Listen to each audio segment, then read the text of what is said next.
Welcome to Camo's Mirror, the podcast where we take a reflective look at ourselves and the world around us. I'm your host, Camo, and I'm thrilled to have you with us today. Before we dive in, a quick reminder. While we aim to provide insightful and thought-provoking content, this podcast is for educational and informational purposes only.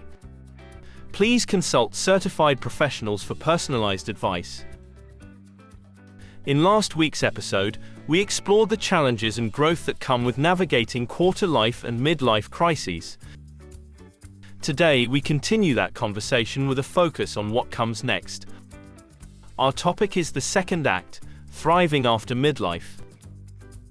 This stage of life offers a unique opportunity for reinvention, and many have embraced the chance to explore new passions, careers, and relationships.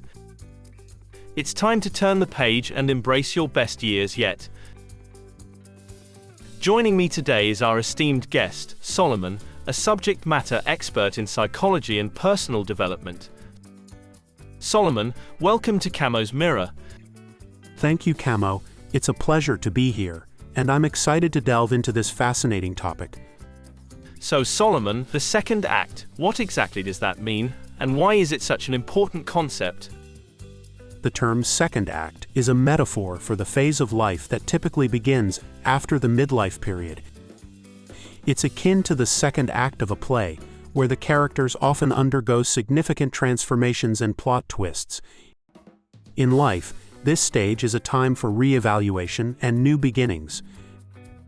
Many people find themselves at a crossroad, where the familiar structures of their lives, such as career, family, and identity, are changing or have changed significantly. In Erik Erikson's stages of psychosocial development, this phase aligns with what he called integrity versus despair, which is stage 8. According to Erikson, as individuals age, they reflect on their lives and either develop a sense of fulfillment and integrity or experience regret and despair. This reflection can lead to a profound reassessment of what truly matters, prompting a desire to focus on authenticity, legacy, and contribution. The second act is characterized by a shift from external accomplishments to internal fulfillment. People often move away from seeking validation through status or material success and instead prioritize experiences, relationships, and personal growth. It's a time when the pursuit of passion, purpose, and pleasure takes center stage. That's really insightful, Solomon. It sounds like a time of great potential and transformation. Can you share some common ways people experience this second act? Absolutely, Camo. There are several common avenues through which people experience their second act. Firstly, there's often a significant shift in career focus. Some individuals decide to retire from their primary careers and explore entirely new fields. For instance, a corporate executive might pursue a passion for the arts, becoming a painter or writer. Others might continue working but in a different capacity, such as consulting, teaching, or mentoring, which allows them to share their expertise while enjoying a more flexible lifestyle. Secondly, many people take this opportunity to engage in creative endeavors. This could involve picking up hobbies that were set aside earlier in life, such as music, gardening, or crafts. For example, someone who always loved music might start learning an instrument, or a person passionate about cooking might experiment with culinary arts. Travel is another popular pursuit. With fewer responsibilities at home, many find joy in exploring new cultures and places. This travel can be literal, such as globe-trotting to different countries, or metaphorical, like diving into new philosophical or spiritual explorations. People often engage in retreats, spiritual journeys, or immersive cultural experiences. Additionally, the second act is a time for personal development and lifelong learning. Many enroll in courses, attend workshops, or pursue advanced degrees in subjects they are passionate about but never had the time to explore. This intellectual curiosity can be incredibly fulfilling and keeps the mind active and engaged. Finally, relationships play a crucial role. This stage often involves deepening existing relationships, forming new connections, or even reevaluating and redefining relationships that no longer serve one's growth. People may reconnect with old friends, build new social networks, or become more involved in community activities and volunteering, seeking meaningful connections and opportunities to give back. That's a beautiful picture of possibility, but with so many options it can also be overwhelming. How can people navigate these choices and ensure they're making the most of this stage? That's a great question, Camo. Navigating the myriad of choices during the second act requires a combination of introspection and experimentation. Here's a structured approach that can help. Start with self-reflection. It's essential to take stock of your values, passions, and what brings you joy. This can be done through journaling, meditation, or even discussions with a trusted friend or coach.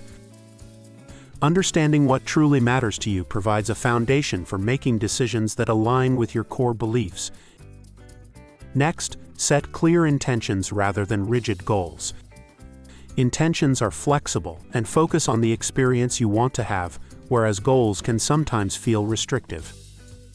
For example, instead of setting a goal to start a business, you might set an intention to explore entrepreneurial opportunities that align with your passion for sustainable living. Experimentation is also key. This is a time to try new things without fear of failure.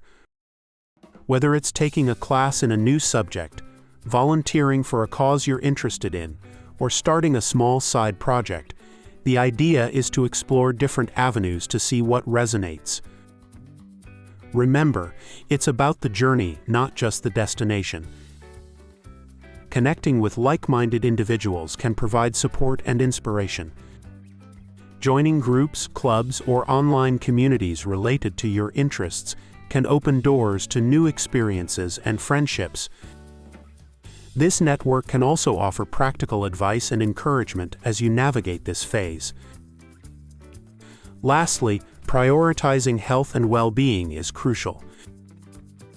Physical health supports the energy and stamina needed to pursue new activities, while mental and emotional well-being are essential for a positive and resilient mindset. Regular exercise, a balanced diet, sufficient rest, and mindfulness practices can all contribute to maintaining a healthy and vibrant lifestyle. It's also helpful to be gentle with yourself. The second act is not about rushing to accomplish as much as possible, but rather about savoring experiences and discovering new aspects of yourself. It's a time to embrace curiosity, flexibility, and self-compassion. Such valuable advice, Solomon. As we wrap up, is there a final thought you'd like to leave our listeners with? Certainly. I'd like to encourage everyone to embrace this phase of life as a remarkable opportunity for growth and renewal. The second act is a unique period where you have the freedom to explore, experiment, and redefine what fulfillment means to you. It's a chance to craft a life that reflects your authentic self, free from the constraints and expectations that may have guided earlier stages. Remember, life is not a linear journey, but a series of evolving stories. Each chapter offers new lessons and experiences. So, approach this stage with a sense of adventure and openness. Trust in your ability to create a fulfilling and meaningful life, no matter your age or previous experiences. Every day is an opportunity to embrace new possibilities and live with purpose and joy. Beautifully said, Solomon. Thank you so much for sharing your wisdom and insights with us today. It's been a pleasure having you on the show. Thank you, Camo. It's been a wonderful conversation. And thank you to all our listeners for tuning in to this episode of Camo's Mirror. We hope you found it enlightening and inspiring. Remember, we're here every week to explore the reflections of life by way of thought-provoking discussions. If you enjoyed today's episode, don't forget to subscribe, like, and consider leaving a comment. Join us next time as we continue to explore the fascinating world of self-reflection and growth. This is Camo encouraging you to keep striving for positive change. Take care.